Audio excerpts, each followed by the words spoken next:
ऐसे ही क्रोध सबसे पहले अपना आहित करता है। माचिस की तिल्ली मोमबत्ती को जलाने के लिए वह उत्सुक होती है कि तो मोमबत्ती को जला पाए या न जला पाए, किंतु तिल्ली को स्वयं पहले जलना पड़ता है। ऐसे ही क्रोधी व्यक्ति को स्वयं पहले अपना आहित अनिष्ट करना पड़ता है, तब ही दूसरे का आहित अनिष्ट कर पाए या न कर पाए। यदि सामने वाले के पाप कर्म का उदय है तो आप उसके अहित में निमित्त बन सकते हैं, और सामने वाले के पाप का उदय नहीं है तो आप उसका अहित नहीं कर सकते। किंतु दोनों स्थिति में आपका तो अहित होगा ही होगा। सामने वाले का अहित हो गया तब भी आपका अहित होगा, सामने वाले का अहित नहीं हुआ तब भी आपका अहित होगा, क्योंकि अहित करने वाले आप हैं। स्वप्न में भी यदि आपने किसी पर क्रोध किया है तब भी आपको ही पाप कर्म का बंध होगा, सामने वाला तो वहाँ स्वप्न में है ही नहीं। यदि स्वप्न में दिखाई दे रहा है तो उसका तो किंचित भी भाव गलत नहीं हुआ। तो स्वप्न में भी क्रोध किया है तब भी अपनी ही हानि है। रक्त में विद्यमान श्वेत रुद्र कणिकाएँ और एक लाल रुद्र कणिका होती हैं। क्रोध के माध्यम से लाल रुद्र कणिकाओं की वृद्धि होती है, श्वेत रुद्र कणिकाएँ नष्ट होती हैं। तो इससे ये होता है कि रोग निरोधक क्षमता घट जाती है, व्यक्ति तामसी वृत्ति का हो जाता है। और जिसके शरीर में तामसिक वृत्ति ज़्यादा होती है, लाल रुद्र कणिकाएँ ज़्यादा हो जाती हैं, उसकी वृत्ति राक्षसी वृत्ति निशाचरी वृत्ति हो जाती है। ऐसा व्यक्ति परभव में संभव मृत्यु को प्राप्त करके नरक आदि अवस्था को प्राप्त करता है। और जिसके शरीर में श्वेत रुद्र कणिकाएँ ज़्यादा होती हैं और सात्विक वृत्ति वाला होता है, क्षमाशील होता है, विनम्र होता है, संतोषी होता है, दयावान होता है, सदाचारी होता है और इस भव में सुख शांति का अनुभव करता है, पर भव में क्रमशः संभव तीर्थंकर आदि पद को भी प्राप्त करने में समर्थ होता है, जिससे उनके शरीर का पूरा ही रक्त दूध जैसा धवल होता है। ये प्रेम और वात्सल की विशेषता से होता है। क्रोधी के चित्त में प्रेम और वात्सल वैसे ही नहीं टिकते जैसे छलनी में पानी नहीं टिकता। तो क्रोधी व्यक्ति हमेशा स्व और पर का घातक होता है। पर का घात कर पाए या न कर पाए, स्वयं का घात तो नियम से होता ही होता है। तीसरी बात कही कि मूर्ख का तीसरा लक्षण है हटवादस्य। मूर्ख वह है, चौथा लक्षण हटवादी। हटी होता है, दुराग्रही होता है, एक बात पर अड़ गया तो अड़ गया। बालक यदि उद्यम कर रही हैं, शरारत कर रही हैं, माँ समझाए तब भी उद्यम करते ही हैं तो मूर्ख मानना चाहिए। यदि मान जाते हैं तो वे अच्छे बच्चे कहलाते हैं। तो जैसे ही घर में, परिवार में, कहीं भी यदि कोई हट करना शुरू कर दिया कि ऐसा ही करूँगा, मैं तो ऐसा ही करूँगा, तो हटवाता ये भी मूर्ख का लक्षण कहलाती है। चाहे कोई महिलाएं होती हैं, हटवाता उसके पति के तो सामर्थ्य नहीं है और जिद करके बैठ जाए मुझे तो यही चाहिए, मुझे तो वो समझाता है कि देखो अभी अनुकूल समय नहीं है, मैं बाद में अनुकूलता बनेगी तब मैं तुम्हारे लिए जो आप कहती हो साड़ी है या कोई आभूषण है मैं ला के दे दूँगा। नहीं, मैं भोजन नहीं करूँगी, मुझे पहले ही चाहिए, आप तो ऐसे ही कहते रहते हैं। तो ये नारियाँ सज्जन नहीं कहलाती, सुशीला नहीं कहलाती, वे हटवादी नारियाँ भी मूर्खाई कहलाती हैं। यद्यपि नीतिकार तो नारियों का आभूषण ही मानते हैं। मौढ़व्यता यानी मूर्खता नारी का आभूषण है। 100 में से 98-99 नारियाँ इस प्रकार के दोष से दूषित होती हैं। बहुत विरली होंगी 100 में 1-2 नारी सुशील हों जिनकी स्तुति आचार्यों ने भी की है, किंतु ऐसा नहीं है कि पुरुषों में हटवादी नहीं होते, पुरुषों में भी हटवादी होते हैं। एक बार जिद करके बैठ जाएं, मैं क्षमा करूँगा ही नहीं, मैं झुकूंगा ही नहीं, मैं ऐसा कर ही नहीं सकता, मर जाऊँगा पर ऐसा नहीं करूँगा, तो जो हटवादी होता है वह भी मूर्ख ही होता है। क्योंकि सज्जन व्यक्ति हटी नहीं होता। सज्जन पर 100 चलें, दुर्जन चले न एक, ज्यों जमीन पाषाण की ठोके ठोके न मेख।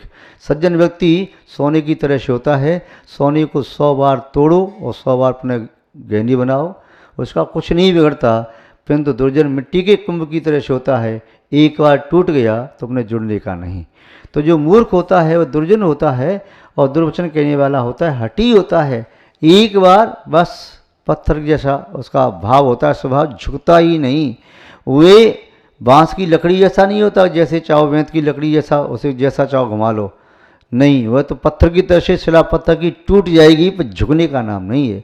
और जो इस प्रकार का दुष्स्वभाव का होता है वह निस्संदेह मूर्ख ही होता है। और आगे कह रहे हैं पर वाकेशु अनादरा, जो दूसरों की बात काटता है वह मूर्ख है। जो दूसरों की बात की पुष्टि करता है, अच्छी बात की पुष्टि करता है, वह प्रशंसनीय है, बुद्धिमान है। किंतु एक व्यक्ति का ऐसा नेचर ही हो गया, दूसरा कोई कुछ भी बात कही, अच्छी कही या बुरी कही, हमें विरोध करना है तो करना है, हमें बात काटनी है तो काटनी है। ये भी मूर्खों के लक्षण होते हैं। हम दूसरों की प्रशंसा करना सीखें कि कोई ना कोई अच्छाई उसमें अवश्य होगी। ऐसा नहीं है संसार में कुछ भी इसमें कोई अच्छाई ना हो, और ऐसा भी नहीं कोई बुराई ना हो। अपनी दृष्टि अच्छाई पर रख करके प्रशंसा करें, तब निस्संदेह हमारी विशुद्धि बढ़ती है। और निंदा करने से, दूसरों की बात का अनादर करने से हमारे जीवन में पाप का आश्रय होता है, हमारा चित्त संक्लेशित होता है। इसलिए हम ये चाहते हैं कि ये 5 दोष आपके जीवन में न हो। गर्व, दुर्वचन, क्रोध, हठवादिता और दूसरों की वाक्यों का अनादर, ये मूर्खों के चिन्ह हैं। ये पाप आश्रय के कारण है। आप सब इनसे बचें। हम आपके प्रति मंगल भावना भाते हैं और इन्हीं मंगल भावनाओं के साथ अपनी शब्द श्रृंखला को विराम देते हैं। जय बोलिए श्री शांतनाथ भगवान की, परम पूज्य आचार्य गुरुदेव श्री विद्यानंद जी महाराज की, अहिंसामय विश्व धर्म की। जैनम जयतु शासनम विश्व कल्याण कारकम। हाँ सिद्धेभ्यः। जय बोलिए त्रिकालवर्ती त्रैलोक पूज्य विश्वाराध्य पंच परमेष्ठी भगवान की, अनंतानंत सिद्ध परमेष्ठी भगवान की, वर्तमान जिन शासन नायक श्री वर्धमान महावीर भगवान की, परम पूज्य चारित्र चक्रवर्ती आचार्य श्री शांति सागर जी मुनि महाराज की, परम पूज्य सिद्धांत चक्रवर्ती आचार्य गुरुदेव श्री विद्यानंद जी मुनि महाराज की, विश्व कल्याण कारक अहिंसा प्रधान श्रीमद विश्व धर्म की।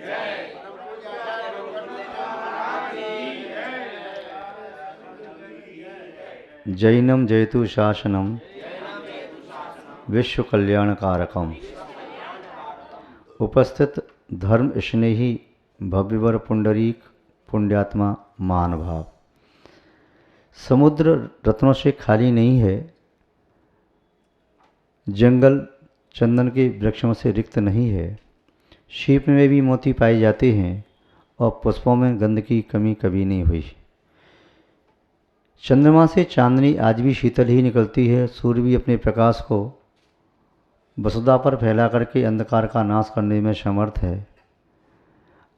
इन सब बातों से सिद्ध है संसार में सज्जन व्यक्तियों की भी कमी नहीं है, सज्जनों का अभाव भी नहीं है। मूर्खों के बारे में जाना और सुना, सज्जनों के बारे में भी देखें कि सज्जन पुरुष का स्वभाव क्या होता है, महात्मा के क्या लक्षण हैं।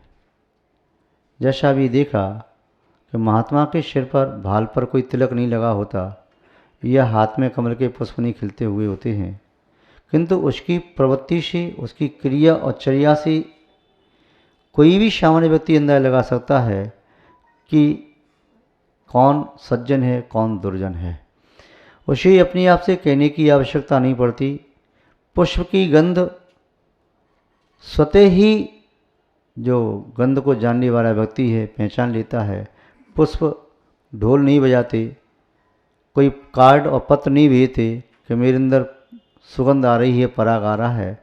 तितली और भौरे स्वतः पहुँच जाते हैं। ऐसे ही सज्जन पुरुष के बाद सज्जनता के आकांक्षी स्वतः पहुँच जाते हैं। दीप जलते ही पतंगे जो प्रकाश के आकांक्षी हैं पहुँच जाते हैं। चंदन के वृक्षों के पास भी सर्प पहुँच जाते हैं। मधुर रस जहाँ आ रहा हो, चींटी और अन्य मिष्ट रस के आकांक्षी जंतु वहाँ पहुँच जाते हैं। गुण ग्राहकता संसार में अनादिकाल से है, आज भी आगे भी रहेगी। दोष ग्राहकता, दोष ग्रहण करने वाले व्यक्तियों का भी अभाव किसी काल में नहीं रहा। सज्जन पुरुष की प्रवृत्ति कैसी होती है? सज्जन पुरुषों के निस्संदेह अलग ही व्यवहार होते हैं।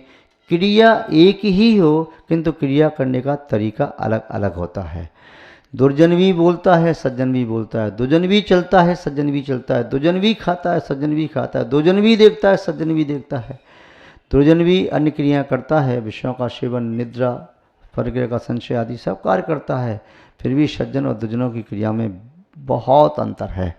देखने में भले ही घी और जो डालडा घी है एक जैसा लगे, देखने में भले ही सोना और पीतल एक जैसे लगे, देखने में भले ही शीप और चांदी एक जैसी लगे, देखने में प्लास्टिक के मोती और सच्चा मोती भले एक जैसा लगे, देखने में प्लास्टिक के पुष्प और फल और असली पुष्प और फल एक जैसे लगें, देखने में कस्तूरी और काली कोई वस्तु, सड़े गले पत्ते, सूखे पत्ते एक जैसे दिखाई दें, तंबाकू की पत्ती कहें, किंतु फिर भी दोनों में महान अंतर है।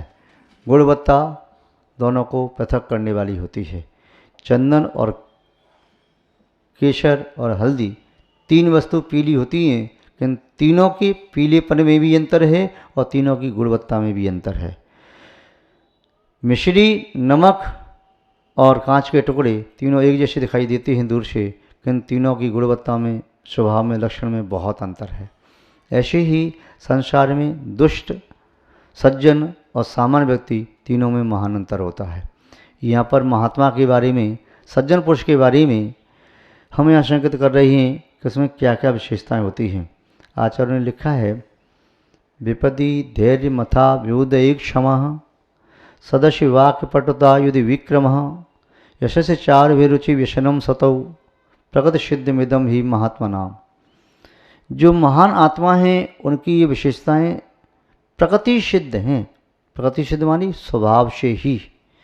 इदम प्रकृति सिद्धम, निश्चय से ये महात्माओं की सहज विशेषताएं हैं। जैसे जल प्रकृति से नीचे की ओर बहता हुआ जाता है, जैसे अग्नि की लपटें सहज ही प्रकृति से ऊपर की ओर जाती हैं, जैसे हवा का बहना सहजी तिरछा होता है, जैसे जीव में सहजी ज्ञान दर्शन चेतना पाई जाती है, जैसे पुद्गल का सहजी स्वभाव स्पर्श रस गंध वर्ण वाला है, इसी प्रकार से महात्माओं के प्रति सिद्ध स्वभाव हैं, जो उनके सहज स्वभाव हैं। ये बनावटी नहीं है, ये स्वतः ही आते हैं। चमक जैसे मोती में सहज चमक है तो है, कोयले में कालापन सहजता में है तो है, नींबू आदि खट्टे पदार्थों में खट्टापन है तो सहज है, इक्षु रस में मिठास है तो सहज है।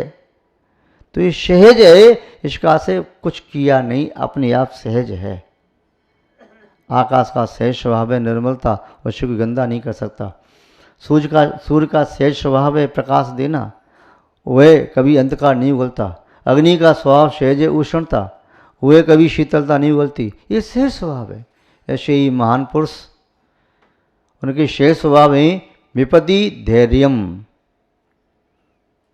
आप भी महापुरुष हो सकते हैं, आप भी महान आत्मा महात्मा हो सकते हैं, किसी ने आपको रोक के नहीं रखा है।